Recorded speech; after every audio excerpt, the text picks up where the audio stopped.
I do it because that's how I touch base with the question that everybody has at the core of their being, which is, what is going on, why are we here, stuff like that. And I'm glad you asked that question, really, because I think where my stuff comes from is more important to me than maybe what it is exactly that I do. Because I'm just, awed by the brevity of our existence relative to what we know of as science telling us. So I think that's where I'm coming from, and that's why I do it, what I'm doing.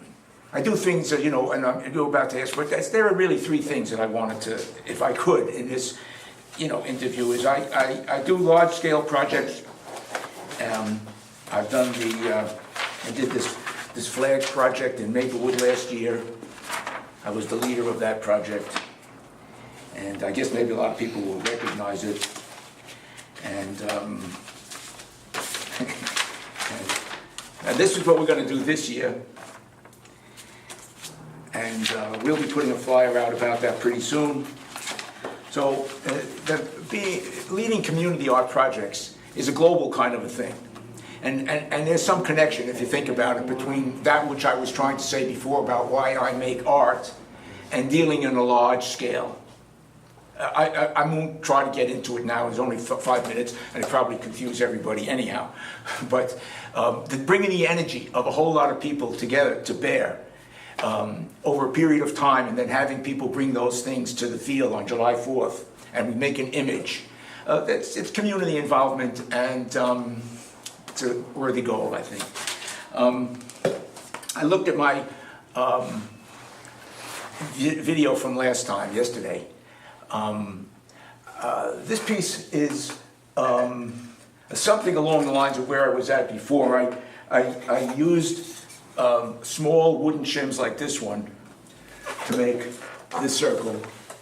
In some cases the circle was like that. In some cases I made the circle that way. And I used the large shims to make the biggest circle. This is a piece from an old Apple computer.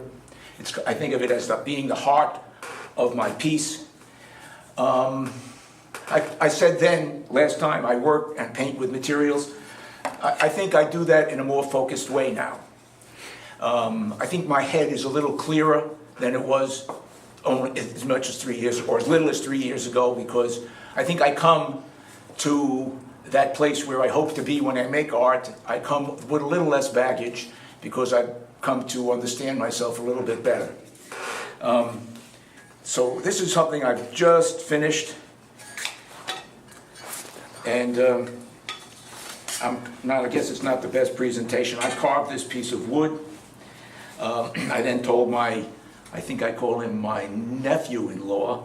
He's married to my niece, so I guess that makes him a nephew-in-law. He did the welding for me. I told him what to do, and there's a spot weld here and a spot weld here. And I guess there's not a whole lot to say about that other than to show it to you. This piece here, the wooden one, my neighbor across the street actually just bought this from me. It's not quite finished. It's going to go into the tree on his front in his house, and the kids, there's a front and a back, of course. We can't show it to you now, but the kids will play with it. Put a piece of bamboo through here. There's steel in here, by the way. There's 2 pieces of steel inside to support the rotation. I'm just so excited about this piece because I worked on it really, really hard. And I said he said, how much? And I said, well, you tell me what you're comfortable with. And he gave me a figure, and the figure was a little bit over what I thought would be the minimum that I would take, so I said I'd take it. So, it was very copacetic, as it were. So now if you have any questions,